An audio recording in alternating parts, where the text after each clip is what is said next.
সকালবেলা প্রচুর বৃষ্টি হয়েছিল এবং সম্পূর্ণ রাস্তা এখন কাদাময়।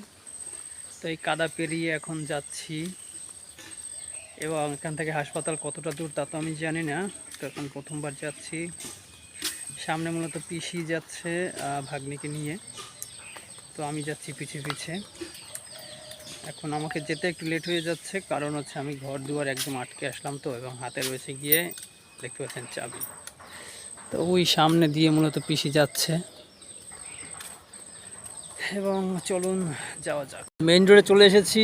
এদিক হচ্ছে গিয়ে বাজার পয়েন্ট এবং এদিক হচ্ছে গিয়ে ঢাকা যাবার রাস্তা, ঠিক আছে। তা প্রতিনিয়ত এখান থেকে গাড়ি আসতেই থাকে গাইজ, সারা রাত তো গাড়ি চলাচল করে এবং চলে এসেছে।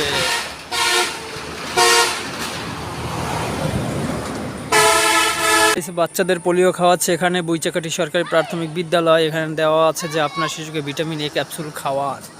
তো আমরা চলে আসলাম এখন এই স্কুলে এবং সামনে ওই দেখতে পাচ্ছেন পিসি যাচ্ছে, ছোট বাচ্চা ভাই ব্রাদার এখানে খেলাধুলা করতেছে।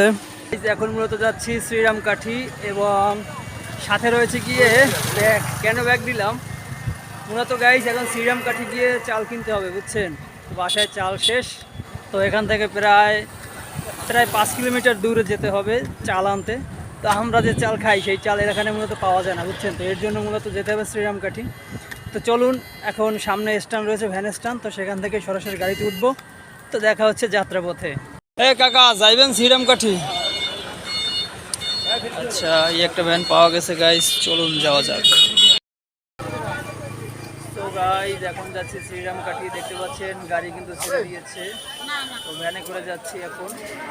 এবং এই হচ্ছে গিয়ে বাজার গাইস, দেখতে পাচ্ছেন কত সুন্দর বাজারটা। এখন মূলত বাজে গিয়ে রাত 2টো এবং দেখতে পাচ্ছেন ভাগ্নি এখন কোনো ঘুমায় নাই, ও এখনো জেগে আছে এবং ওর সাথে সাথে এখানে পিসি তিনিও জেগে আছে, স্বপনদা তিনি এখন জেগে আছে এবং আমিও জেগে আছি, শুধুমাত্র ওর একার জন্য। মামা আমার একবার তো সবাই জেগে মাসি আছে। মবি কখন? হ্যাঁ মামা, মবি কখন? যাই হোক গাইস, তো আজকের ব্লগটি গাইস এই পর্যন্ত। দেখাবে পরবর্তী নেক্সট ব্লগে। ততক্ষণ ভালো থাকবেন, সুস্থ থাকবেন।